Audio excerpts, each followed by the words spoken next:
Oke, assalamualaikum warahmatullahi wabarakatuh. Bismillahirrahmanirrahim.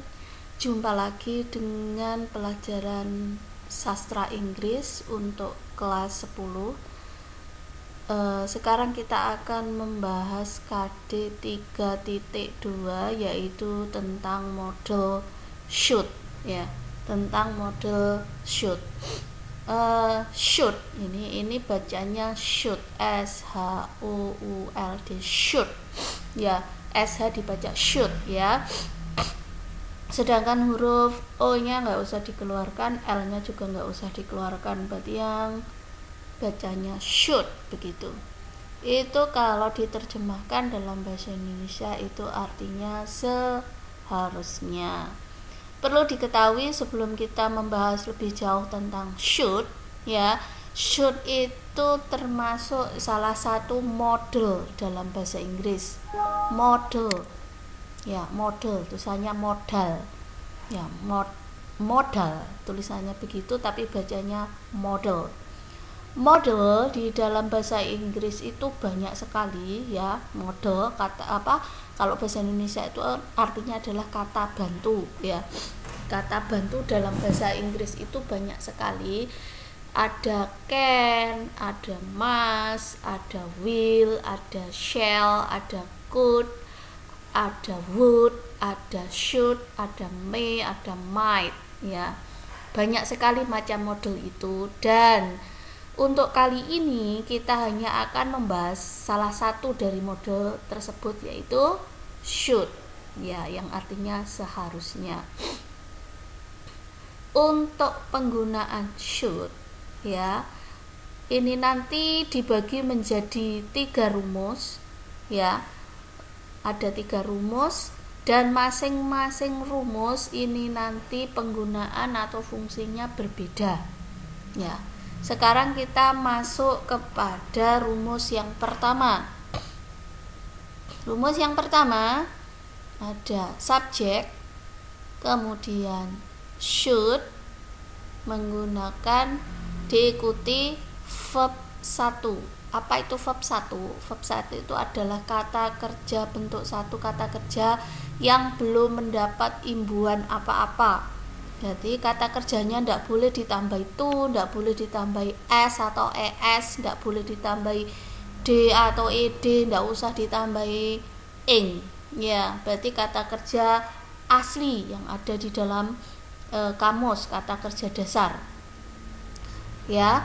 Jika di dalam kalimat tersebut tidak ada kata kerjanya, maka nanti kata kerja ini diganti dengan be,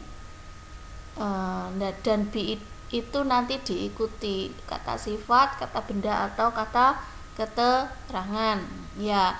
Saya ulang lagi. Rumus yang pertama, should nanti diikuti verb 1 jika kalimat itu ada kata kerjanya. Tetapi jika kalimat itu tidak ada kata kerjanya, maka should diikuti be, ya. Setelah be itu berupa kata sifat, kata benda, atau kata keterangan. Oke, sekarang kita masuk kepada kegunaan atau fungsi. Apa itu fungsi dari subjek yang apa itu fungsi dari should yang diikuti verb 1 atau be? Fungsi yang pertama adalah untuk menyatakan nasihat atau saran. Untuk menyatakan nasihat atau saran. Ya, contohnya di sini.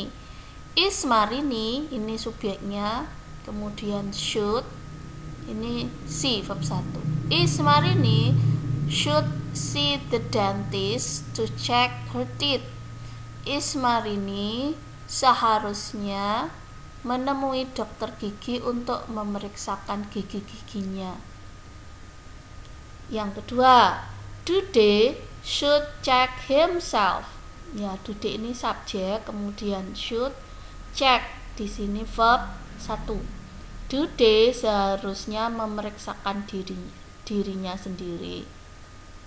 Yang ketiga, Wawan should solve this problem soon. Wawan subjek, should, solve di sini verb 1. This problem itu objek. Wawan sebaiknya menyelesaikan masalah ini secepatnya. Ini untuk menyatakan nasihat atau saran. Fungsi yang kedua ini digunakan untuk menyatakan kewajiban atau untuk menyatakan keharusan, atau kalau bahasa Inggris itu keharusan itu adalah bahasa Inggrisnya obligation, untuk menyatakan keharusan. Ya, contohnya he should be on time, dia laki-laki seharusnya tepat waktu. Yang kedua, she should be at home now. Nah, ini contoh yang menggunakan be, dimana di sini tidak ada kata kerjanya. He should be on time, setelah should ya, dia laki-laki seharusnya tepat waktu. Tepat waktu itu kan bukan kata kerja, maka di sini ada be-nya. On time. She should be at home now. Dia perempuan seharusnya berada di rumah sekarang. Setelah should itu pakai be karena at home di rumah itu adalah kata keterangan. Oke, bisa dipahami dari sini? Oke, saya lanjut. Fandi seharusnya berani di atas panggung. Fandi should be brave on the stage. Ya, berani di sini adalah kata sifat, maka untuk di sininya kita menggunakan be, bukan kata kerja. Oke. Yang terakhir, you should help your parents. Kamu seharusnya membantu orang tuamu. Ini sebuah kewajiban. Oke. Dari sini bisa dipahami ya. Itu tadi adalah should plus verb 1. Sekarang menginjak pada rumus yang kedua, ya, should yang diikuti be, kemudian kata kerjanya ditambahi ing, ya, subjek should be plus verb ing, ya. Ingat, setelah should ada be, kemudian verb ing, kata kerjanya ditambahi ing, ya. Fungsi dari rumus atau susunan kalimat seperti ini adalah untuk menyatakan sesuatu yang seharusnya dilakukan pada saat sekarang tetapi belum atau tidak dilakukan. Berarti dengan kata lain, kita mengharapkan sesuatu itu terjadi pada saat sekarang tetapi itu tidak terjadi.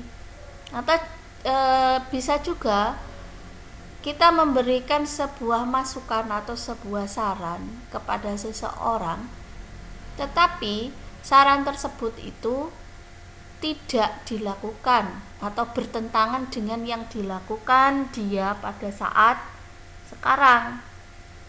Ya, contohnya di sini.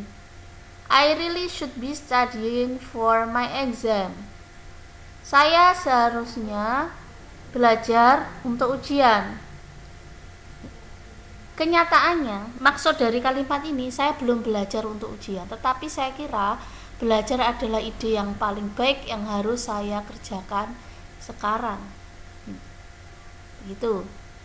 Contoh kedua, you shouldn't be eating so much rice.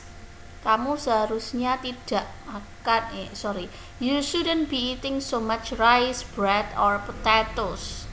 Things like that are very fattening. Kamu kurang sebentar. Seharusnya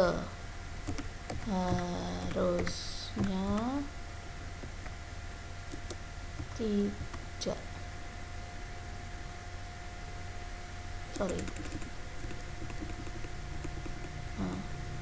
Kamu saat sekarang itu makan nasi, makan roti, atau makan kentang. Akan lebih baik jika kamu tidak memakannya karena makanan itu membuat gemuk. saat ini kamu sudah memakannya.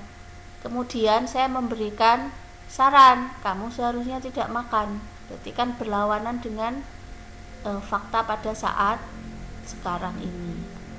Gitu. Terus yang ketiga,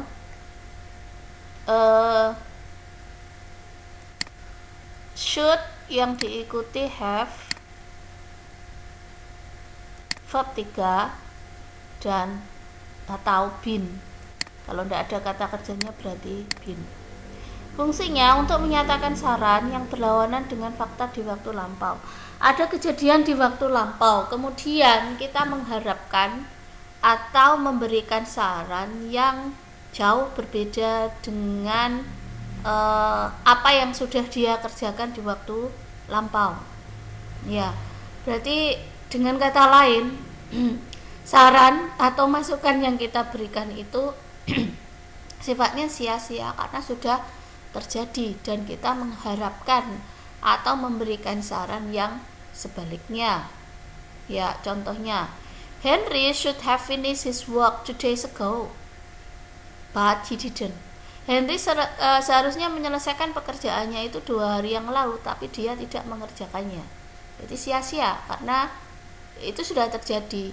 Ibarat kata orang, nasi sudah menjadi bubur. Oke, contoh yang kedua.